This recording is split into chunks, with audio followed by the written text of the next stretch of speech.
ഇന്ന് രാത്രിയിലും കർത്താവിൻ്റെ വിലയേറിയ സന്നിധിയിൽ നമുക്ക് ഒരുമിച്ച് ചേർന്ന് വരുവാൻ കർത്താവ് നൽകിയ സാവകാശത്തെ ഓർത്ത് ദൈവത്തെ സ്തുതിക്കുന്നു.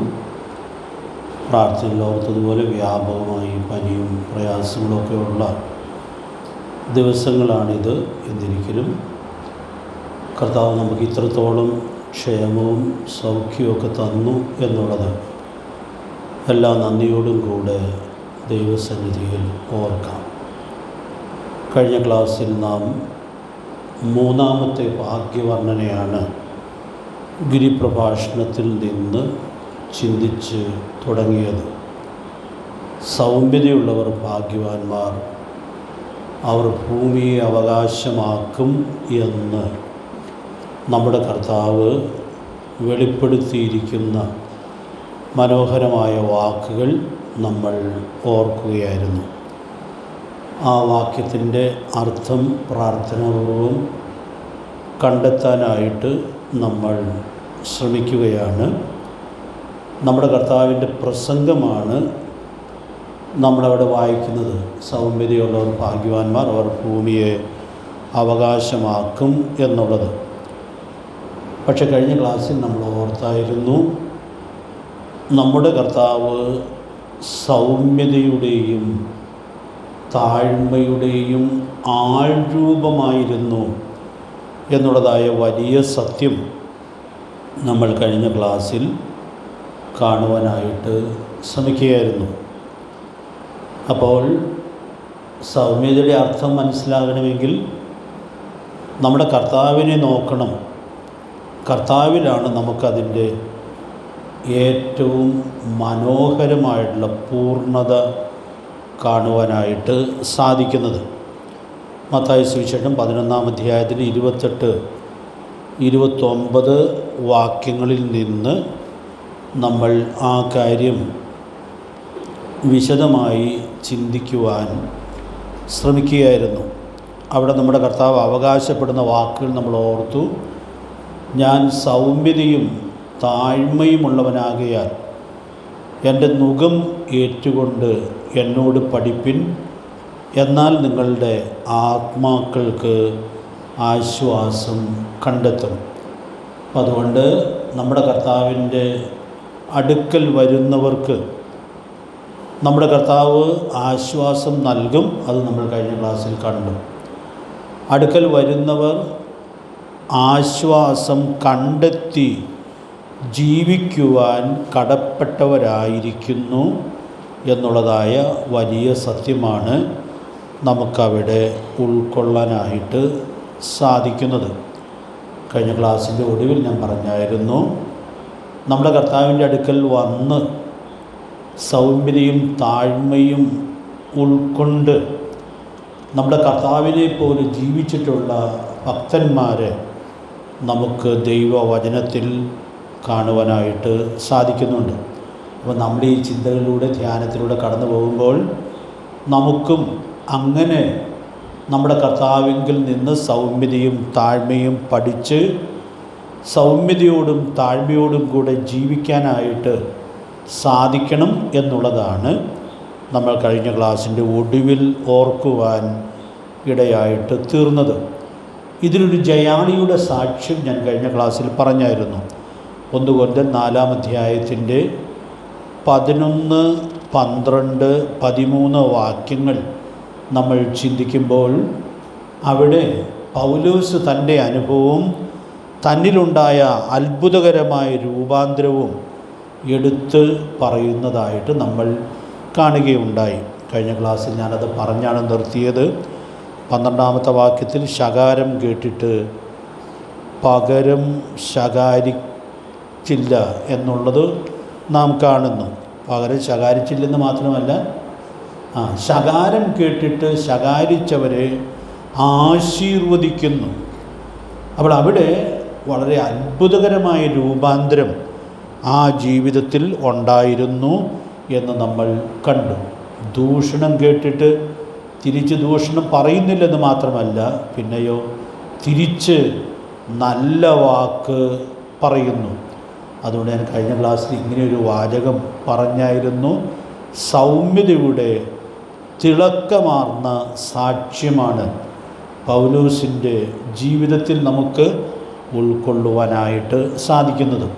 മുമ്പേ പൗലോസ് ഇങ്ങനെയൊന്നും ആയിരുന്നില്ല. ദൂഷകനായിരുന്നു, ഉപദ്രവിയായിരുന്നു, നിഷ്ഠൂരനായിരുന്നു. എങ്കിലും സുവിശേഷം അത്ഭുതകരമായ പരിവർത്തനം തന്നിൽ വരുത്തി എന്നുള്ളത് നമ്മൾ കാണുകയാണ്. അപ്പോൾ നമ്മുടെ കുറിവാക്യത്തിൽ നമ്മൾ ഉൾക്കൊള്ളുന്നൊരു കാര്യം, സൗമ്യതയുള്ളവർ ഭാഗ്യവാന്മാർ, അവർ ഭൂമിയെ അവകാശമാക്കും എന്ന് കർത്താവ് പറയുമ്പോൾ നമുക്ക് ആ സൗമ്യതയോടെ ജീവിക്കാനായിട്ട് സാധിക്കും എന്നുള്ള വളരെ പ്രധാനപ്പെട്ടൊരു സന്ദേശമാണ് അവിടെ നമുക്ക് ഉൾക്കൊള്ളാനായിട്ട് സാധിക്കുന്നത്. ഞാൻ ഇനി 13-ാമത്തെ വാക്യം കൂടി ആ ബന്ധത്തിൽ ഒന്ന് ചേർത്ത് പറയുകയാണ്. 1 കൊരിന്ത്യർ 4-ാം അധ്യായത്തിൻ്റെ 13-ാമത്തെ വാക്യം നമുക്ക് ഒന്ന് വായിക്കാം.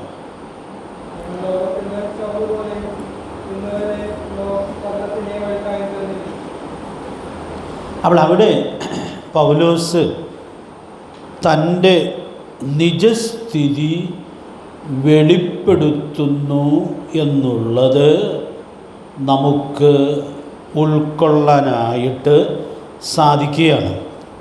ഈ വാക്യം വളരെ മനോഹരമായൊരു സത്യം ആ ബന്ധത്തിൽ വെളിപ്പെടുത്തുന്നുണ്ട്. അതുകൊണ്ട് 2-ാമത്തെ വാക്ക് ഞാൻ അവിടെ നിന്ന് പറയാം എന്ന് കരുതുകയാണ്. നമ്മുടെ കുറിവാക്യത്തിൽ സൗമ്യതയെക്കുറിച്ച് മാത്രമേ പറയുന്നുള്ളൂ.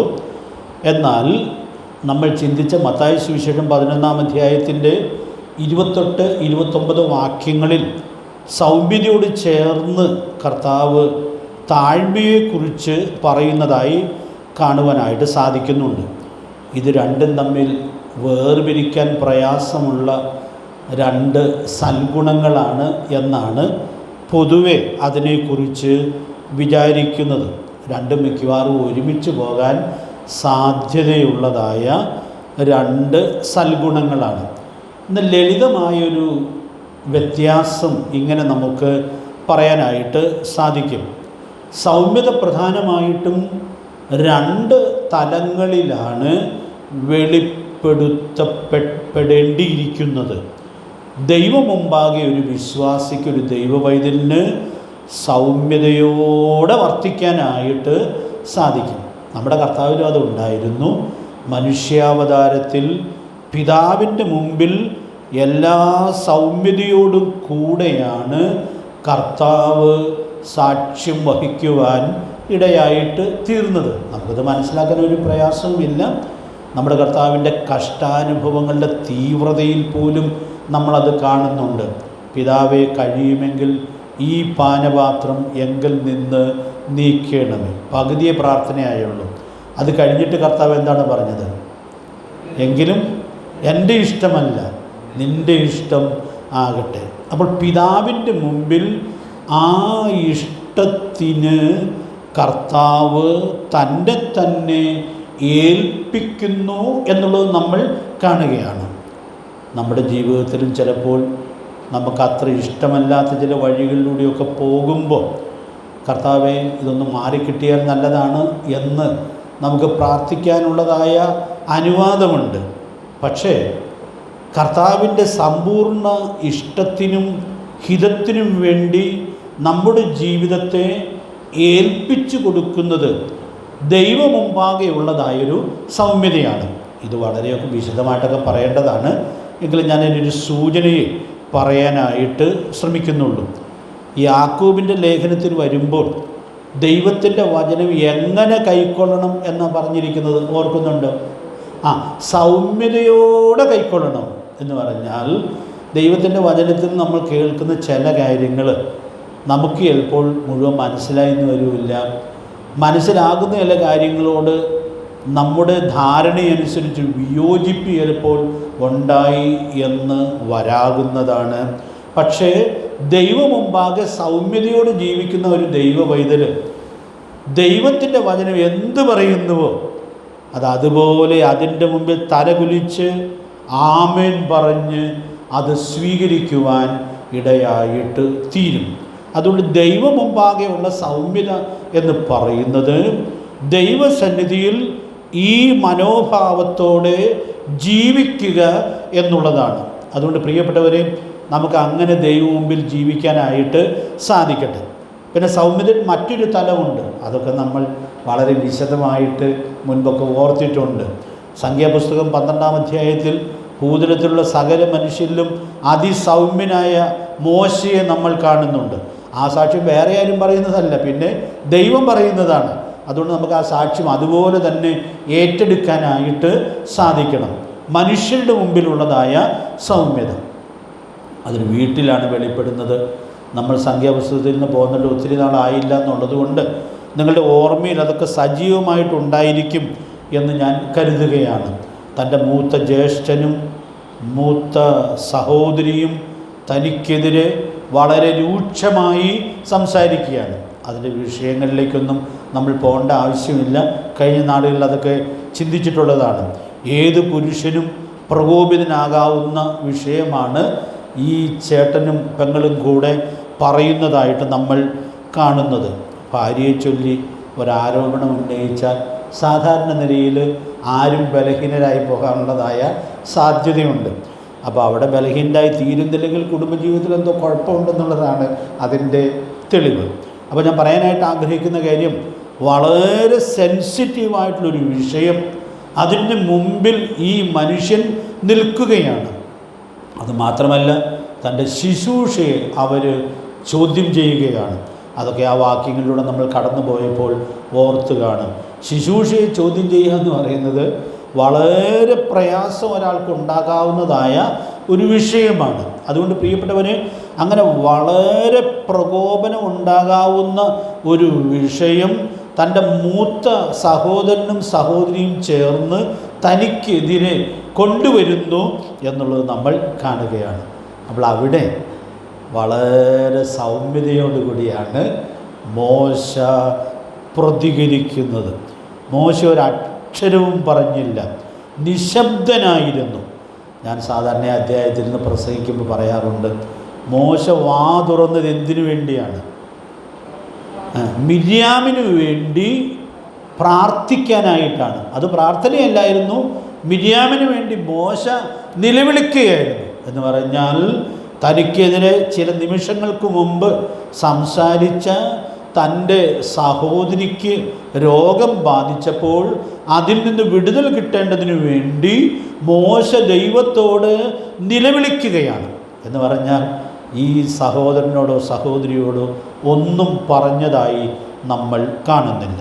അതുകൊണ്ട് പ്രിയപ്പെട്ടവരെ, നമുക്ക് ദൈവം മുമ്പാകെ മാത്രമല്ല മനുഷ്യരുടെ മുമ്പാകെ സൗമ്യതയോടെ ജീവിക്കാനുള്ളതായ വലിയ ഉത്തരവാദിത്വമുണ്ട്. അത് നമുക്കവിടെ ഉൾക്കൊള്ളാനായിട്ട് സാധിക്കുക. അതിനോടൊരു ദൂതൻ്റെ മനസ്സിൽ ഇങ്ങനെ നിറഞ്ഞു നിൽക്കുന്നുണ്ട്. 2 വാചകത്തിൽ ഞാനതൊന്ന് പറയാം. മോശ ഒന്നും പറഞ്ഞില്ല, പക്ഷേ ആര് മോശയ്ക്ക് വേണ്ടി സംസാരിച്ചു? ദൈവം സംസാരിച്ചു. അവർ 3 പേരെയും വിളിച്ച് ദൈവം മാറ്റി നിർത്തി. എന്നിട്ട് അഹരോനെയും മിര്യാമിനെയും ഒന്നുകൂടി വിളിച്ച് മാറ്റി നിർത്തി. എന്നിട്ട് വളരെ ഗൗരവമായൊരു ചോദ്യം ദൈവം അവരോട് ചോദിക്കുകയാണ്. എൻ്റെ ദാസനായ മോശ, അവിടെ എൻ്റെ ദാസന് എന്ത് അഭിമാനത്തോടു കൂടിയാണ് കർത്താവ് പറയുന്നത്. അപ്പോൾ എൻ്റെ ദാസനായ മോശയ്ക്കെതിരെ സംസാരിക്കാൻ നിങ്ങൾ ശങ്കിക്കാഞ്ഞത് എന്ത് എന്ന് എല്ലാ ഗൗരവത്തിലും ചോദിക്കുകയാണ്. അവരുടെ ഉത്തരം കാത്ത് കർത്താവ് നിൽക്കുന്നില്ല. പിന്നെയോ അവൻ മറഞ്ഞു എന്ന് പറഞ്ഞാൽ പറയാനുള്ള കാര്യം ഏറ്റവും ഗൗരവമായി ദൈവം പറഞ്ഞു. നമ്മുടെ വിചാരം നമ്മൾ ഉത്തരം പറഞ്ഞില്ലെങ്കിൽ പിന്നെ ആരുത്തരം പറയാനാണെന്നൊക്കെയാണ്. പക്ഷെ നമ്മൾ അങ്ങനെ വിചാരിക്കരുത്. പിന്നെയോ നിങ്ങൾ സൗമ്യതയോടെ ഒരു പ്രതിസന്ധിയിൽ പ്രതികരിക്കുവാൻ ഇടയായിട്ട് തീർന്നാൽ, പറയാൻ വല്ലതും അത്യാവശ്യമുണ്ടെങ്കിൽ നമ്മുടെ കർത്താവ് നിങ്ങൾക്ക് വേണ്ടി സംസാരിച്ചു കൊള്ളും. അപ്പോൾ മനുഷ്യരുടെ മുമ്പാകെ നമുക്ക് സൗമ്യതയോടെ ജീവിക്കാനായിട്ട് സാധിക്കും. അപ്പോൾ സൗമ്യതയുള്ളവർ ഭാഗ്യവാന്മാർ എന്ന് പറയുമ്പോൾ ലളിതമായി ഉൾക്കൊള്ളാൻ കഴിയുന്ന ഒരർത്ഥം ഇത് രണ്ടുമാണ്. എന്നാൽ ഞാൻ ഈ 11-ാം അധ്യായത്തിൽ നിന്ന് താഴ്മയെക്കുറിച്ചും കൂടെ ഓർപ്പിച്ചു എന്നുള്ളതുകൊണ്ട് അതിനൊരു ചെറിയ വിശദീകരണം ഓർപ്പിക്കണം എന്ന് ആഗ്രഹിക്കുകയാണ്. 13-ാമത്തെ വാക്യം, 1 കൊരിന്ത്യർ 4-ാം അധ്യായത്തിൻ്റെ 13-ാമത്തെ വാക്യം നമ്മൾ വായിക്കുമ്പോൾ അവിടെ പൗലോസ് തൻ്റെ നിജസ്ഥിതിയെ വെളിപ്പെടുത്തുകയാണ്. ഒരു വാചകം ഞാൻ പ്രാർത്ഥനയോടെ പറയുകയാണ്. എൻ്റെ മനസ്സിലുള്ള ദൂത് നിങ്ങൾക്ക് മനസ്സിലാകണമേ എന്നുള്ള ആഗ്രഹത്തോടും പ്രാർത്ഥനയോടും കൂടി ഒരു വാചകം എടുത്ത് പറയാം. ഞങ്ങൾ ലോകത്തിൻ്റെ ചവറ് പോലെയാണ്, സകലത്തിൻ്റെയും അഴുക്കാണ്. അപ്പോൾ നിങ്ങൾ ഈ വാക്കിൻ്റെ അർത്ഥം സൂക്ഷ്മതയോടെ ഉൾക്കൊള്ളണം. പൗലോസ് പറയുന്നത് ഞങ്ങൾ ലോകത്തിൻ്റെ ചവറ് പോലെയാണ്, പിന്നെ സകലത്തിൻ്റെയും അഴുക്കാണ്. എന്താ അതിൻ്റെ അർത്ഥം? അപ്പോൾ അവിടെ ആ ദൈവദാസൻ തങ്ങളെക്കുറിച്ച് വളരെ ലളിതമായിട്ട് ഒരു സത്യം വെളിപ്പെടുത്തുകയാണ്. ഈ 13-ാമത്തെ വാക്യം ഞാനെൻ്റെ ജീവിതത്തിൽ ഒത്തിരി പേഴ്സണലായിട്ട് അപ്ലൈ ചെയ്തിട്ടുള്ളതായൊരു വാക്യമാണ്. അതിൻ്റെ കഥ ഞാൻ പിന്നെ പറയാം. അപ്പോൾ അവിടെ പൗലോസ് പറയുന്നത് ഞങ്ങൾ ലോകത്തിൻ്റെ അഴുക്കാണ്, പിന്നെ സകലത്തിൻ്റെയും അഴുക്കായിട്ട് തീർന്നിരിക്കുന്നു എന്നുള്ളത് പറയുകയാണ്. അപ്പോൾ ഇവിടെ പറയുന്നത് ഈ അഴുക്കാണ്, പിന്നെ ലോകത്തിൻ്റെ ചവറാണ് എന്നൊക്കെ പറയുമ്പോൾ ആ ദൈവദാസൻ എന്തോ ഒരു താഴ്മയോടുകൂടിയാണ് തന്നെക്കുറിച്ച് ചിന്തിക്കുന്നത്. ഞാനൊരു വാചകമെന്ന് പറഞ്ഞോട്ടെ. ഈ അഴുക്കും അതുപോലെ അടുത്ത് പറയുന്നത് പോലെയുള്ള ചവറും ഒക്കെ ഇടുന്ന സ്ഥലമെന്നല്ല പറഞ്ഞേക്കണേ, പിന്നെ തങ്ങൾ തന്നെ അതാണ് എന്നുള്ളത് ആ ദൈവത്തിൻ്റെ ദാസൻ പറയുകയാണ്. ഈ അഴുക്കും ഇപ്പം അതിനൊക്കെ അതിനൊരു ഇംഗ്ലീഷ് വാക്ക് പറയുമായിരിക്കുമല്ലോ നല്ലത്. ഈ വേസ്റ്റൊക്കെ കൊണ്ടുവന്ന് ഇടുക എന്ന് പറഞ്ഞു കഴിഞ്ഞാൽ അതിപ്പോൾ വലിയൊരു പ്രശ്നമായിട്ടാണ് ഇരിക്കുന്നത്. അപ്പോൾ വേസ്റ്റ് കൊണ്ടുവന്ന് ഇടുന്നു എന്നുള്ളതല്ല പ്രശ്നം. ഇവിടെ ഈ ദൈവദാസൻ പറയുന്നത് ഞങ്ങൾ ലോകത്തിൻ്റെ ചവറാണ്, ലോകത്തിൻ്റെ അഴുക്കാണ്. പ്രിയപ്പെട്ടവർ, എനിക്ക് എങ്ങനെ ഇത് വിശദീകരിക്കേണ്ടത് എന്നറിയാൻ പാടില്ല. അപ്പോൾ താൻ തൻ്റെ ജീവിതത്തിലേക്ക് നോക്കി തൻ്റെ ഏറ്റവും നിസാരതയെ വളരെ താഴ്മയോടുകൂടി സമ്മതിക്കുന്നു എന്നുള്ളത് നമ്മൾ കാണുകയാണ്. ഇതുപോലെ എൻ്റെ ജീവിതത്തിൽ സംസാരിച്ചിട്ടുള്ളതെന്ന് പറയാൻ കാരണം, ഞങ്ങൾക്കുള്ളതായൊരു സ്ഥലത്തുള്ളൊരു കിണറിൽ നാട്ടുകാരെല്ലാം കൊണ്ടുവന്ന് വേസ്റ്റ് ഇട്ട് ആ കിണർ നശിപ്പിക്കാനിടയായിട്ട് തീർന്നു. പിന്നെ എന്താ ചെയ്യേണ്ടത്? ഇതിനെന്തോ ഒരു പരിഹാരം. ഈ പരിഹാരത്തിന് വേണ്ടി പ്രാർത്ഥിക്കുമ്പോഴാണ് ഈ വാക്യം ദൈവാത്മാവ് എൻ്റെ മനസ്സിൽ തന്നത്. കാരണം ഇതൊന്നും വലിയ വിഷയമല്ല. കഴിഞ്ഞ നാളിൽ ജീവിച്ച ദൈവഭക്തന്മാർ ഇതിനേക്കാളൊക്കെ എത്രയോ മോശമായ പ്രതികരണത്തിൻ്റെ മുമ്പിലാണ് പോകാനിടയായിട്ട് തീർന്നത്. അതുകൊണ്ട് ആ വിഷയത്തോട് ഒട്ടുമേ പ്രതികരിക്കണ്ട എന്ന് തീരുമാനിച്ചു. കിണറിപ്പോഴും അഴുക്കായിട്ടാണ് കിടക്കുന്നത്, പക്ഷേ എൻ്റെ മനസ്സ് അതിൽ നിന്നെല്ലാം സ്വതന്ത്രമായി തീരുവാൻ ഇടയായിട്ട് തീർന്നു. പ്രിയപ്പെട്ടവരെ, ഞാൻ ഇന്ന് രാത്രിയിൽ ഓർപ്പിക്കാനായിട്ട് ആഗ്രഹിക്കുന്നത്, നമ്മുടെ കർത്താവ് ഈ ഭൂമിയിൽ വന്നപ്പോൾ നമ്മുടെ കർത്താവിൻ്റെ താഴ്മ നമുക്ക് മനസ്സിലാക്കാനായിട്ട് യാതൊരു പ്രയാസവുമില്ല. നമ്മുടെ കർത്താവ് ആ കഷ്ടാനുഭവങ്ങളുടെ വഴികളിലൂടെ കടന്നു പോകുമ്പോൾ എത്രയോ പരിഹാസ്യമായിട്ടാണ് കർത്താവിനോട് സാധാരണക്കാർ പോലും പെരുമാറിയത്. നമ്മൾ ആരാധനയോഗത്തിലൊക്കെ ഓർക്കാറുണ്ട്. ഞാൻ വിശദീകരിക്കേണ്ട ആവശ്യമില്ലല്ലോ. കടന്നു പോകുന്നവർ എന്ത് ചെയ്തു എന്നാണ് വായിക്കുന്നത്? തല കുലുക്കി അവനെ പരിഹസിച്ചു. പ്രിയപ്പെട്ടവരെ, നമ്മുടെ കർത്താവിന് ഇതെല്ലാം മനസ്സിലാകുന്നുണ്ട്. പക്ഷേ എന്തോ ഒരു താഴ്മയോട് കൂടി ആ പ്രതികൂലമായ സാഹചര്യത്തെ നമ്മുടെ കർത്താവ് അഭിമുഖീകരിക്കുകയായിരുന്നു. അവിടെ പല സ്ഥലത്തും വിസ്തരിക്കപ്പെടുമ്പോൾ എത്ര മോശമായിട്ടാണ് കർത്താവിനോട് പെരുമാറുവാൻ ഇടയായിട്ട് തീർന്നത്. അപ്പോൾ അതെല്ലാം നമ്മുടെ കർത്താവ് നമുക്ക് വേണ്ടി സഹിക്കുകയായിരുന്നു എന്നുള്ളതായ വലിയ സത്യം നമുക്ക് ഉൾക്കൊള്ളാനായിട്ട് സാധിക്കുകയാണ്. ഇന്നും ലോകത്തിൻ്റെ മുമ്പിൽ നമ്മുടെ കർത്താവിൻ്റെ ആളത്വത്തിൻ്റെ മഹത്വം അതാണ്.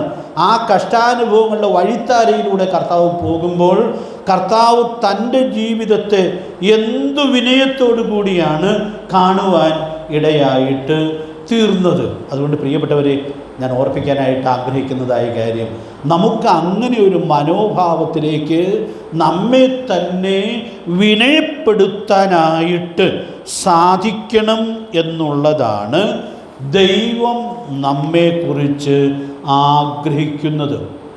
ദൈവാത്മാവ് അതിനാവശ്യമായ ദൈവകൃപ നമുക്ക് നൽകട്ടെ. അപ്പോൾ നമ്മുടെ കർത്താവിൻ്റെ ജീവിതത്തിൽ അത് വളരെ കൃത്യമായി കാണുന്നു. ഇനി ഞാൻ അതിന് ഉദാഹരണമൊന്നും പറയേണ്ട ആവശ്യമില്ല. നിങ്ങൾക്ക് ഉദാഹരണം വേണമെങ്കിൽ നമ്മുടെ കർത്താവിൻ്റെ കഷ്ടാനുഭവങ്ങളെ കുറിച്ച് വിവരിക്കുന്ന അധ്യായങ്ങളാണല്ലോ സുവിശേഷങ്ങളിൽ അധികമായിട്ടുള്ളത്. ആ അധ്യായങ്ങളിലൂടെ ഒന്ന് കടന്നു പോയാൽ ഇതിന് ധാരാളം തെളിവുകൾ നിങ്ങൾക്ക് കണ്ടെത്താനായിട്ട് സാധിക്കും. പത്രോസ് അപ്പോസ്തലൻ പറയുന്നത് എന്താണ്? നാം അവൻ്റെ കാൽച്ചുവട് പിന്തുടരുവാൻ ഒരു മാതൃക വെച്ചേച്ച് പോയിരിക്കുന്നു. അതുകൊണ്ട് പ്രിയപ്പെട്ടവരെ, നമ്മുടെ കർത്താവിൻ്റെ ആ താഴ്മ അതുപോലെ ഏറ്റെടുക്കത്തക്കവണ്ണം ദൈവാത്മാവ് നമുക്ക് ധാരാളം ദൈവകൃപ നൽകട്ടെ. നമുക്കറിയാം, ഞാൻ ഇനി ഈ വിഷയബന്ധത്തിൽ ഒരു പ്രവചനവാക്യം ഒന്ന് ഓർപ്പിക്കുകയാണ്. നിങ്ങൾക്കെല്ലാം അറിയാമെന്ന് എനിക്കറിയാം. എങ്കിലും ഞാൻ ഈ വിഷയം വിശദീകരിക്കുമ്പോൾ നമ്മുടെ കർത്താവ് ഇങ്ങനെയൊക്കെയുള്ള വഴിയിലൂടെ പോകുമെന്ന് നമ്മുടെ കർത്താവ് ജനിക്കുന്നതിന് നൂറ്റാണ്ടുകൾക്ക് മുമ്പേ പ്രവാചകന്മാർ രേഖപ്പെടുത്തിയിരുന്നു എന്നുള്ളത് നമ്മൾ കാണുകയാണ്. യെശയ്യാ പ്രവചനം 53-ാം അധ്യായത്തിൻ്റെ 7-ാമത്തെ വാക്യം നമുക്ക് ഒന്ന് വായിച്ചു പോകാം. അവിടെ ഈ വാക്ക് ഉപയോഗിക്കുന്നുണ്ട്. അപ്പോൾ അതുകൊണ്ട് ആ വാക്യത്തിനൊരു വേറിട്ട പ്രസക്തി ഉണ്ടല്ലോ. 53-ാം അധ്യായത്തിൻ്റെ 7-ാമത്തെ വാക്യം.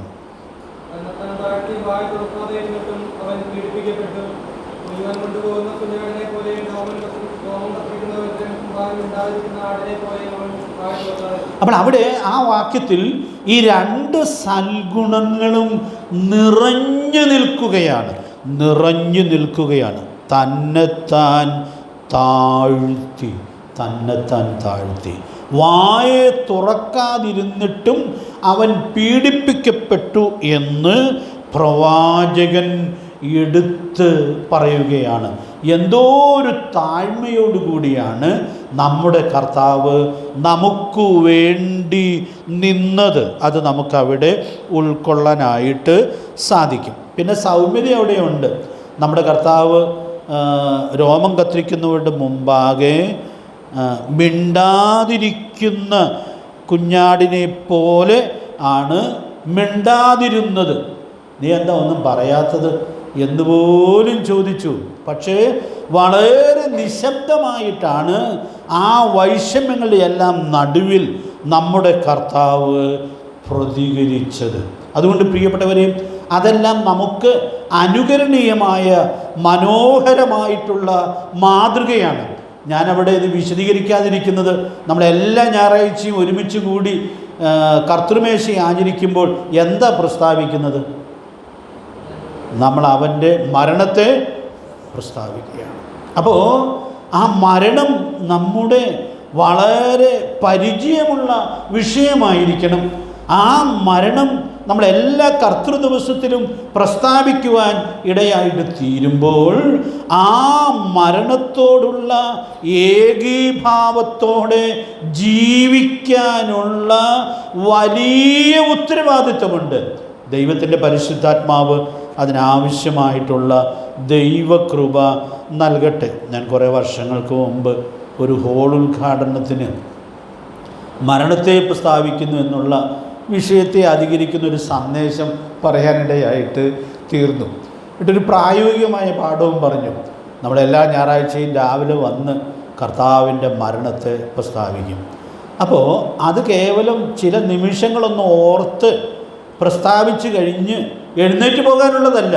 പിന്നെയോ തുടർന്നുള്ള ദിവസങ്ങളിൽ ആ മരണം നമ്മെ പഠിപ്പിക്കുന്ന പാഠങ്ങൾ ഉൾക്കൊണ്ട് ജീവിക്കാനുള്ള വലിയ ഉത്തരവാദിത്വമുണ്ട്. ആ ഉദ്ഘാടനം കഴിഞ്ഞ് നന്ദി പറഞ്ഞപ്പോൾ ആ സഭയിൽ ചുമതലപ്പെട്ട സഹോദരൻ പറഞ്ഞു, ഞങ്ങളിവിടെ കൂടി ഇത് പ്രസ്താവിച്ച് പിരിഞ്ഞു പോകുന്നു എന്ന് മാത്രമേ ഉള്ളൂ. ഞാനുൾപ്പെടെ ഞങ്ങൾക്കിതിൻ്റെ സന്ദേശമൊന്നും ഉൾക്കൊണ്ട് വേണ്ട പോലെ പ്രായോഗികമാക്കി ജീവിക്കാൻ കഴിയുന്നില്ലെന്നുള്ളത് അദ്ദേഹം ഒരു പുതിയ വിശ്വാസിയായിരുന്നു എന്നുള്ളത് കൊണ്ടും ഒരു പരമാർത്ഥിയായിരുന്നു എന്നുള്ളത് കൊണ്ടും പറയാനിടയായിട്ട് തീർന്നു. ഞാനിന്ന് രാത്രി ഓർപ്പിക്കട്ടെ, ഞാനൊരു വാതിൽ തുറന്നിടുകയാണ്. നാം അവൻ്റെ മരണത്തെ എല്ലാ ആഴ്ചയിലും പ്രസ്താവിക്കുമ്പോൾ ആ മരണം നമ്മെ പഠിപ്പിക്കുന്ന എത്രയോ മനോഹരമായിട്ടുള്ള പാഠങ്ങളുണ്ട്.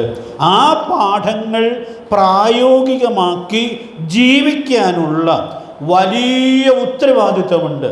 ദൈവാത്മാവ് നമുക്ക് ഏവർക്കും അതിനുള്ള ദൈവകൃപ നൽകട്ടെ.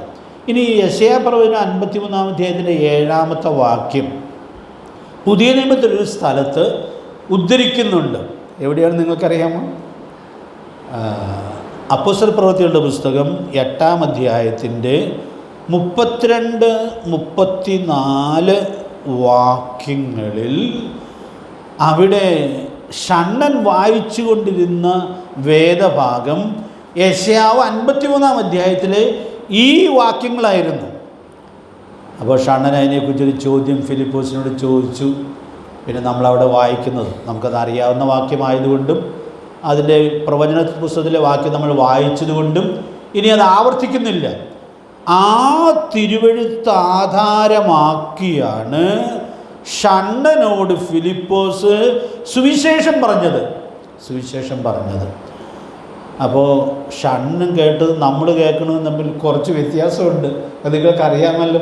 നമ്മുടെ കർത്താവിൻ്റെ ക്രൂശ് മരണം കഴിഞ്ഞിട്ട് 2 മാസം പൂർത്തിയായിട്ടില്ല.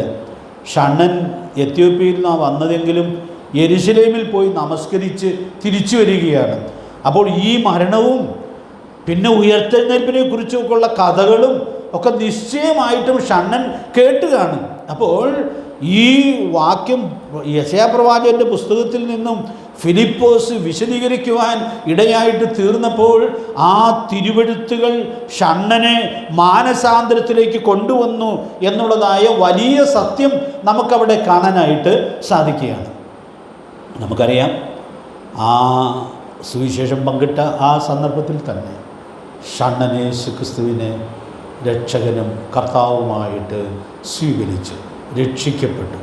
ഞാനിവിടെ നിന്നൊരു പ്രായോഗിക പാഠം പറയുക, യേശുക്രിസ്തുവിൻ്റെ സൗമ്യതയും താഴ്മയും ഷണ്ണനെ അത്ഭുതപ്പെടുത്തുവാൻ ഇടയായിട്ട് തീർന്നു. ഷണ്ണനാ ക്രിസ്തുവിനെ രക്ഷകനും കർത്താവുമായിട്ട് സ്വീകരിച്ചു. ഞാനിന്ന് രാത്രി ഒരു സത്യം പറയട്ടെ, നമ്മുടെ കർത്താവിൻ്റെ സൗമ്യതയും താഴ്മയും കഴിഞ്ഞ നാളുകളിൽ അനേക ജീവിതങ്ങളെ പിടിച്ചടക്കിയിട്ടുള്ളതായ സൽഗുണങ്ങളാണ്. ഇന്ന് നമ്മുടെ കർത്താവിൻ്റെ സൗമ്യതയും താഴ്മയെക്കുറിച്ച് നമ്മൾക്ക് എന്തോ ഒരു വാചാരമായിട്ടാണ് പറയാനായിട്ടുള്ളത്. ലോകത്തിൻ്റെ ചരിത്രത്തിൽ നമ്മുടെ കർത്താവ് ഏറ്റവും നിസ്തുല്യനായി നിൽക്കുന്ന പ്രധാനപ്പെട്ടൊരു ഘടകമായിട്ടും കൂടി അതിരിക്കുകയാണ്. ഞാൻ അതോട് ചേർത്തൊരു കാര്യം പറയട്ടെ. എനിക്കും നിങ്ങൾക്കും നമ്മുടെ കർത്താവിൻ്റെ ഈ സൽഗുണങ്ങൾ ഏറ്റെടുത്ത് ജീവിക്കാനായിട്ട് സാധിച്ചാൽ നമ്മുടെ ജീവിതം അനേകരോട് സംസാരിക്കുന്ന സന്ദേശങ്ങളായിട്ട് തീരുവാൻ ഇടയായിട്ട് തീരും. ഇനി ഞാൻ നമ്മുടെ കുറിവാക്യത്തിൽ ഒരു കാര്യത്തിൻ്റെ അർത്ഥം പറയാൻ ശ്രമിക്കുകയാണ്. എല്ലാവരും സൂക്ഷ്മതയോടെ ശ്രദ്ധിക്കണേ. ഷണ്ണൻ കർത്താവിനെ കൈക്കൊണ്ടു. ഷണ്ണൻ എത്യോപ്യയിലേക്ക് തൻ്റെ രാജ്യത്തേക്ക് പോയി. ഇങ്ങനെ വേണമെങ്കിൽ പറയാം, സുവിശേഷത്തിൻ്റെ ആ ജീവനുള്ള വിത്തുകൾ ആഫ്രിക്കൻ ഭൂഖണ്ഡത്തിലേക്ക് വീഴുകയായിരുന്നു. ഫിലിപ്പോസ് ഷണ്ണനോട് സുവിശേഷം പറയുമ്പോൾ അവൻ രക്ഷിക്കപ്പെട്ടപ്പോൾ സുവിശേഷത്തിൻ്റെ വ്യാപ്തി ആ ഇരുളടഞ്ഞ ഭൂഖണ്ഡത്തിലേക്ക് എത്തിച്ചേരുകയായിരുന്നു എന്നുള്ളത് നമുക്കിവിടെ ഉൾക്കൊള്ളാനായിട്ട് സാധിക്കുകയാണ്. ഞാനിവിടെ പറയുമ്പോൾ ഈ അടുത്ത കാലത്ത് കേട്ടൊരു സ്റ്റാറ്റിസ്റ്റിക്സ് പറയാറുണ്ട്. ഞാൻ സ്നാനത്തെക്കുറിച്ച് പഠിപ്പിക്കുമ്പോഴും അത് പറയാറുണ്ട്. എത്യോപ്യയിൽ ചില നാളുകൾ ജോലി ചെയ്തൊരു സഹോദരൻ അദ്ദേഹത്തെ ജോലി കഴിഞ്ഞ് തിരിച്ചു വന്നപ്പോൾ അദ്ദേഹവുമായിട്ട് ചില കാര്യങ്ങൾ സംസാരിക്കുമ്പോൾ അദ്ദേഹം പറഞ്ഞൊരു കണക്ക് എനിക്ക് ഭയങ്കര അത്ഭുതമായിട്ട് തോന്നിയിട്ടുണ്ട്.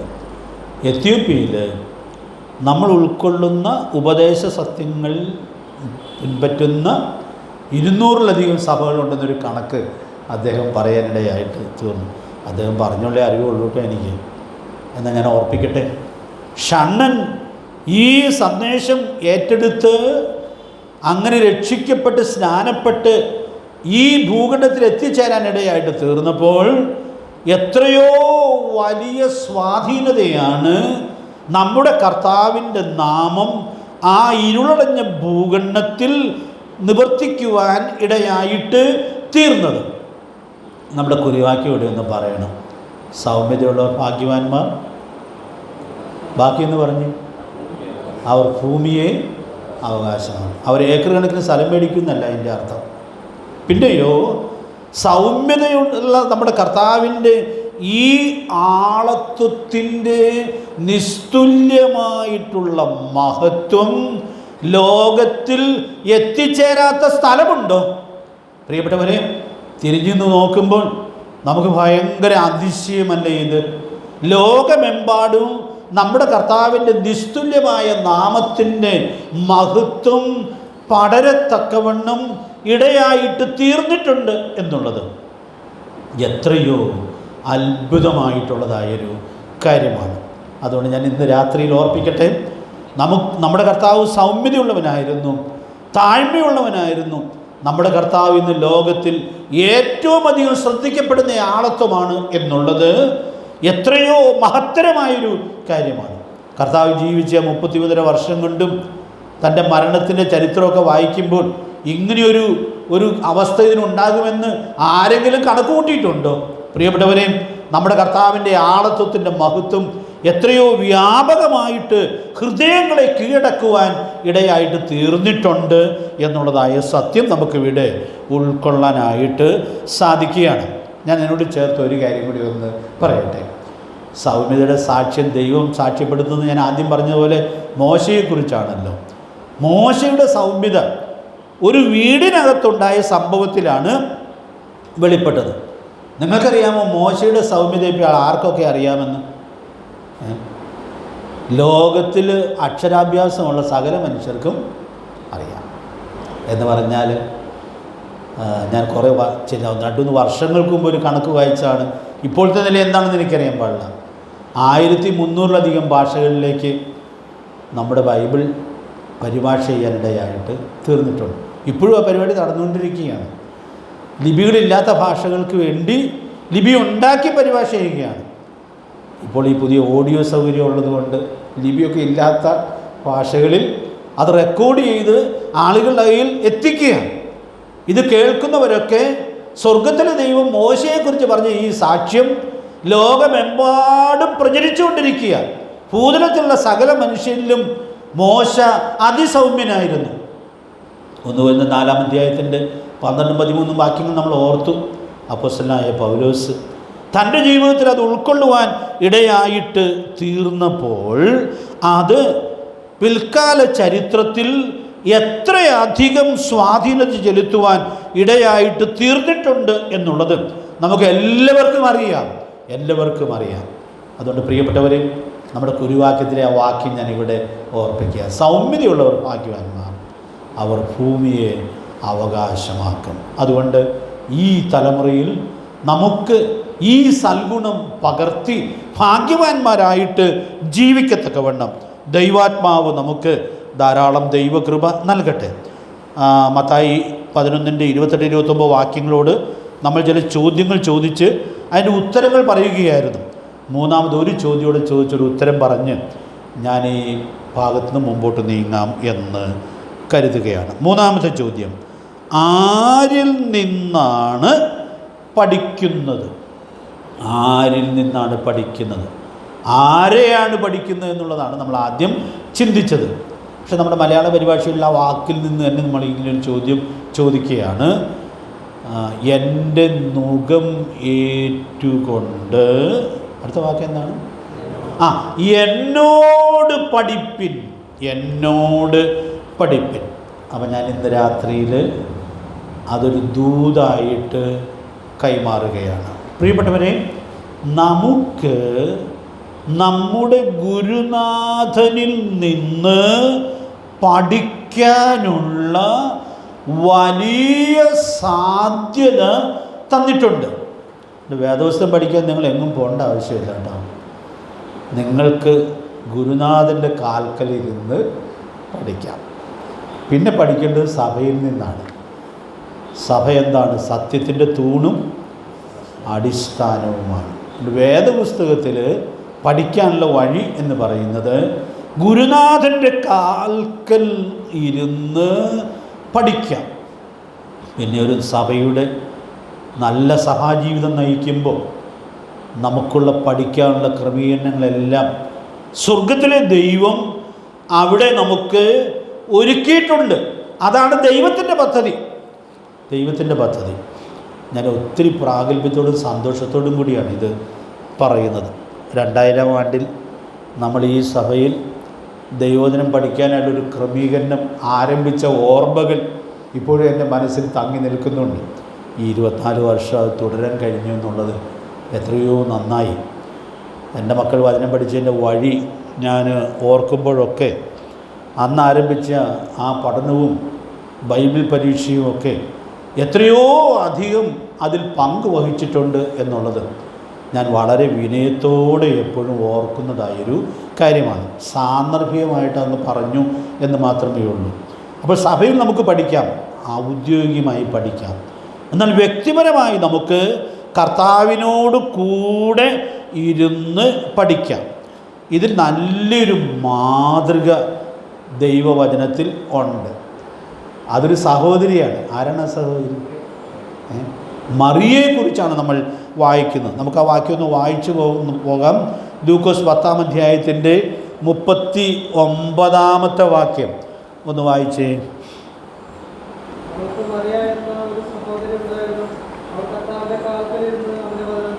അപ്പോൾ അവിടെ എന്തു മനോഹരമായ ഒരു സത്യമാണ് നമുക്ക് ഉൾക്കൊള്ളാനായിട്ട് സാധിക്കുന്നത്. എൻ്റെ മറ്റ് വേദവാക്യങ്ങളൊന്നും ഇപ്പോൾ നമ്മൾ വായിക്കുന്നില്ല. ആ വീട്ടിൽ മറ്റൊരു സഹോദരി ഉണ്ടായിരുന്നു, മാർത്ത. അവൾ ചെയ്തുകൊണ്ടിരുന്ന കാര്യം അങ്ങനെ മോശപ്പെട്ടൊരു കാര്യമല്ല. കർത്താവും ശിഷ്യന്മാരും കാണും. അപ്പോൾ അവർക്ക് വേണ്ടി ആഹാരത്തിന് വേണ്ടി അവൾ ബന്ധപ്പെടുകയായിരുന്നു. അതൊരു സഹോദരിയെ സംബന്ധിച്ചിടത്തോളം എത്രയോ പ്രധാനപ്പെട്ട ഒരു കാര്യമാണ്. അവളെ അതിനകത്ത് തനിച്ച് വിട്ടു എന്നുള്ള വിഷമം കൊണ്ട് പരാതിയുമായി കർത്താവിൻ്റെ അടുക്കൽ വരുന്നു എന്നുള്ളത് നാം കാണുകയാണ്. പക്ഷെ പരാതിയുമായിട്ട് വന്ന ആളെ കർത്താവ് നിരാശപ്പെടുത്തി കളഞ്ഞു എന്ന് നമുക്ക് സംശയം തോന്നും. പരാതിയായിട്ട് വന്ന ആളോട് എന്താ കർത്താവ് പറഞ്ഞു? മറിയ നല്ല അംശം തിരഞ്ഞെടുത്തിരിക്കുന്നു. അപ്പോൾ അതുകൊണ്ട് ഞാനൊരു അർത്ഥവ്യക്തത വരുത്തുകയാണ്. നാളെ രാവിലെ മുതൽ എല്ലാവരും സഹോദരിമാരും ഈ നല്ല അംശം മാത്രം തിരഞ്ഞെടുത്ത് വീട്ടിൽ ഇരുന്ന് വചനം പഠിക്കാൻ തുടങ്ങിയാൽ വീട്ടിലെ പല പരിപാടികളും ഗുണകരമായിട്ട് തീരും. അപ്പോൾ അതുകൊണ്ട് വീട്ടുകാര്യം നോക്കാനും ഉള്ള കൽപ്പന ദൈവവചനത്തിൽ ഉണ്ട്. ഇപ്പോൾ വായിക്കണം. തീത്തോസിൻ്റെ ലേഖനം 2-ാം അധ്യായത്തിൻ്റെ 5-ാമത്തെ വാക്യത്തിൽ പ്രായം കുറഞ്ഞ വീട്ടമ്മമാർ സൂക്ഷിക്കേണ്ട 7 കാര്യങ്ങൾ പറയുന്നുണ്ട്. പിന്നെ വീട്ടിൽ പോയി നിങ്ങൾ വായിച്ചു നോക്കിയാൽ മതി. 7 കാര്യം ഇപ്പോൾ പറഞ്ഞ് വിശദീകരിക്കാൻ പറ്റുകയില്ലല്ലോ. അതിലൊരു കാര്യം വീട്ടുകാര്യം നോക്കണം എന്നുള്ളതാണ്. അപ്പം അതുകൊണ്ട് വീട്ടുകാര്യം നോക്കുക, വീട്ടിലുള്ളവർക്ക് ആഹാരം ഉണ്ടാക്കി കൊടുക്കുക എന്നൊക്കെ പറയുന്നത് വളരെ പ്രധാനപ്പെട്ടതായ ഉത്തരവാദിത്വമാണ്. അപ്പോൾ ഞാനിത് രണ്ടും കൂടി ഒന്ന് സമന്വയിപ്പിക്കുകയാണ്. പ്രിയപ്പെട്ടവരെ, അത് വളരെ പ്രധാനപ്പെട്ടതാണ്. പക്ഷേ ആ വളരെ പ്രധാനപ്പെട്ട കാര്യം ചെയ്യുമ്പോൾ അതിനുവേണ്ടി ഈ നല്ല അംശം റിസ്ക് ചെയ്യരുത്. കാരണം ഈ നല്ല അംശം തിരിഞ്ഞു പോലും നോക്കാതെ എപ്പോഴും ഇങ്ങനെ വീട്ടിലെ ജോലിയും കാര്യങ്ങളും ഒക്കെ ആയിട്ട് ജീവിക്കണം എന്നുള്ളതല്ല ദൈവം ആഗ്രഹിക്കുന്നത്. അതുകൊണ്ട് അത് പ്രത്യേകം സൂക്ഷിക്കുവാൻ ദൈവാത്മാവ് നമുക്ക് ഏവർക്കും കൃപ നൽകട്ടെ. ഇവിടെ ചില അനുഭവങ്ങളും ഒക്കെ എൻ്റെ മനസ്സിൽ വരുന്നുണ്ട്. എൻ്റെ വിശദീകരണത്തിലേക്ക് ഒത്തിരി പോകണമെന്ന് ആഗ്രഹിക്കുന്നത് ഇടയ്ക്കിടയ്ക്ക് പറയാറുണ്ട്.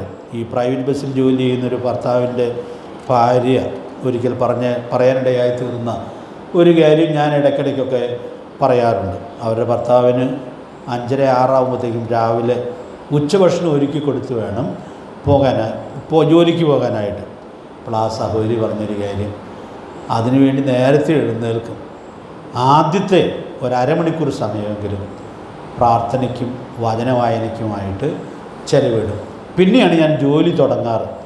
എനിക്കത് വലിയൊരു വെല്ലുവിളിയായിട്ടന്ന് തോന്നിയതായൊരു കാര്യമാണ്. പ്രിയപ്പെട്ടവരെ, അതുകൊണ്ട് ഞാൻ ഇങ്ങനെ ഓർപ്പിക്കുകയാണ്, ഈ നല്ല അംശം നമ്മൾ അവഗണിക്കുന്നു എന്ന് വരികിൽ നമ്മിൽ പ്രസാദിക്കാനായിട്ട് ദൈവത്തിന് സാധിക്കുകയില്ല. അതുകൊണ്ട് കർത്താവ് നമ്മെ സഹായിക്കട്ടെ.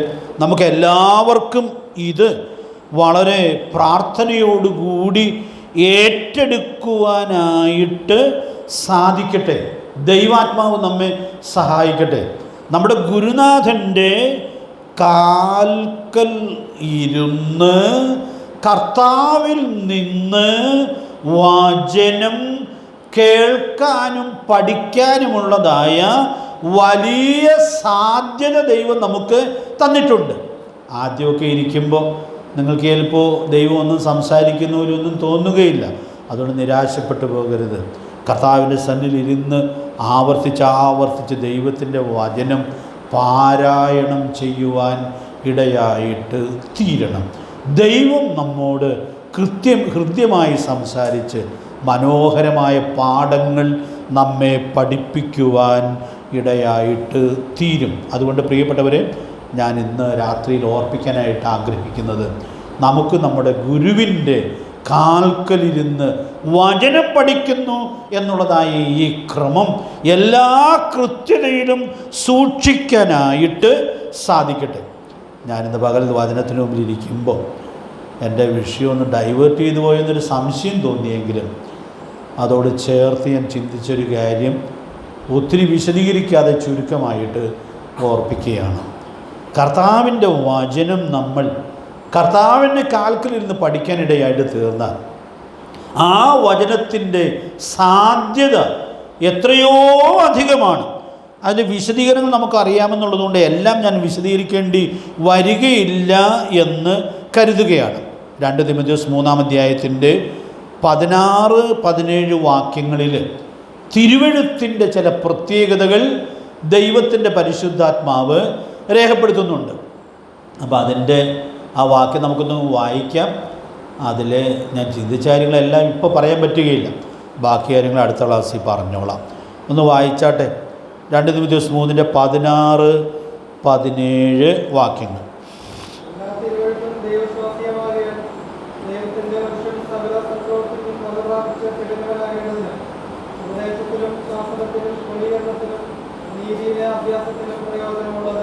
അപ്പോൾ അവിടെ ഈ വചനത്തിൻ്റെ അതിശയകരമായ സാധ്യത നമ്മൾ കാണുകയാണ്. ആ സാധ്യത എന്താണെന്ന് വായിച്ചപ്പോൾ നിങ്ങൾക്ക് മനസ്സിലായി കാണും. ഒരാൾ സകല സൽപ്രവൃത്തിക്കും വക പ്രാപിച്ച് ആരായിത്തീരും? തികഞ്ഞവനായിത്തീരും. അപ്പം നമ്മൾ എല്ലാ ദിവസവും വായിക്കുന്ന ഈ വചനം, നമ്മൾ മനഃപ്പാഠം പഠിക്കുന്ന വാക്യങ്ങൾ ഒക്കെ അതിൻ്റെ സാധ്യത എത്രയോ അധികമാണ് എന്നുള്ളത് നമ്മൾ കാണുകയാണ്. ഞാനൊരു വാക്കുകൂടെ ചേർത്ത് പറയട്ടെ. നമ്മുടെ ഗുരു തികഞ്ഞവനാണ്, ഒരു കുറവുമില്ലാത്തവനാണ്. ഞാൻ വേറൊരു കോണ്ടെക്സ്റ്റിൽ അത് പറഞ്ഞേക്കണമെങ്കിലും അതിവിടെ ഒന്ന് എടുത്തു പറയട്ടെ. ഗുരുവിനെ പോലെയാകുന്നത് ശിഷ്യന് മതി. അപ്പോൾ ഒരു ക്രിസ്തു ശിഷ്യനെ ഗുരുവിനെ പോലെ ആക്കി തീർക്കുന്നതിൻ്റെ വളരെ പ്രധാനപ്പെട്ട ഘടകം ദൈവത്തിൻ്റെ വചനമാണ്. അതുകൊണ്ട് പ്രിയപ്പെട്ടവരെ, നമുക്ക് ഈ വചനം വിശ്വസിക്കേണ്ടതുപോലെ വിശ്വസിച്ച് പ്രയോജനപ്പെടുത്തേണ്ടതുപോലെ പ്രയോജനപ്പെടുത്താനായിട്ട് ദൈവാത്മാവ് കൃപ നൽകട്ടെ. ഇനി 4 വാക്കുകൾ അവിടെ പറയുന്നുണ്ട്. വചനം ചെയ്യുന്ന 4 കാര്യങ്ങൾ നമ്മൾ കാണുകയാണ്. ഈ 4 കാര്യവും വിശദീകരിച്ചാൽ ഇതൊരു പൂർണ്ണതയിൽ പറഞ്ഞു നിർത്താൻ പറ്റുകയുള്ളൂ. അതേതായാലും ഇന്ന് രാത്രി പറ്റുകയില്ല. ആദ്യത്തെ വാക്ക് പറഞ്ഞ് ഇന്നത്തെ ക്ലാസ് അവസാനിപ്പിക്കുകയാണ്. 4 വാക്കുകളിൽ ആദ്യത്തെ ഏതാണ്? 17ാമത്തെ വാക്കത്തിലുള്ള ഇത് ഉപദേശത്തിനുതകുന്നതായ വചനമാണ്. അപ്പം ഞാൻ അവിടെ ഒരു വാക്കൊന്ന് എടുത്തു പറയട്ടെ. ഈ വചനത്തിൽ നമ്മുടെ ജീവിതത്തിന് വേണ്ടിയ എല്ലാ ഉപദേശങ്ങളും ദൈവം ഉൾക്കൊള്ളിച്ചിട്ടുണ്ട്. അതിന് വളരെ ധൈര്യമായിട്ടൊരു സത്യം പറയുകയാണ്. വേദപുസ്തകത്തിന് പുറത്ത് ഒരു കാര്യവും ഇല്ലാതെയും നമുക്ക് വിജയകരമായി ജീവിതം നയിക്കാനായിട്ട് സാധിക്കും. നമ്മുടെ വഴികാട്ടി ദൈവത്തിൻ്റെ വചനമാണ്. വനിതകളുടെ വഴികാട്ടി എന്ന് പറഞ്ഞൊരു പ്രസിദ്ധീകരണമുണ്ട്. ഒത്തിരി വിശ്വാസികളും വിചാരിക്കുന്നു നന്നായി കുടുംബജീവിതം നയിക്കണമെങ്കിൽ അത് വായിക്കണമെന്നാണ്. ഒന്നും വായിക്കണ്ട, കുഴപ്പമില്ലാത്തവരുണ്ടെങ്കിൽ വായിച്ചോ.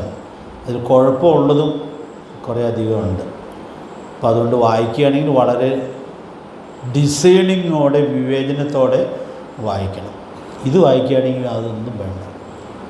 ഈ വചനത്തിൽ എല്ലാ തലത്തിലുമുള്ള ഉപദേശങ്ങളുണ്ട്. കഴിഞ്ഞ വ്യാഴാഴ്ച രാവിലെ ഞാൻ വചനം ധ്യാനിക്കുമ്പോൾ എനിക്ക് ഒരാവേശം പകർന്ന സത്യമാണത്. അതുകൊണ്ട് പ്രിയപ്പെട്ടവരെ, ദൈവവചനം, നമ്മൾ വായിക്കുന്ന വചനം എത്രയോ മഹത്തരമാണ്. അപ്പോൾ അടുത്ത ആഴ്ച വരുമ്പോൾ നിങ്ങളൊരു ഗ്രഹപാഠം ചെയ്തുകൊണ്ട് വരണം. എന്നോട് സംസാരിച്ചത് അവിടെ നിന്നായതുകൊണ്ട് ഞാൻ ഓർപ്പിക്കുക. ആവർത്തന പുസ്തകം 27-ാം അധ്യായം നിങ്ങളൊന്ന് വായിച്ച് ധ്യാനിച്ച് വരണം. അപ്പോൾ അവിടെ ആ പ്രമാണം ദൈവം കൊടുക്കുമ്പോൾ അവിടെ കല്ലുകൾ നാട്ടുന്ന കാര്യവും ആ കല്ലുകളിൽ കുമ്മായമടിക്കുന്ന കാര്യവും പിന്നെ തെളിവായിട്ട് വായിക്കത്തക്കവണ്ണം വചനം എഴുതുന്ന കാര്യമൊക്കെ അവിടെ പറഞ്ഞിട്ടുണ്ട്.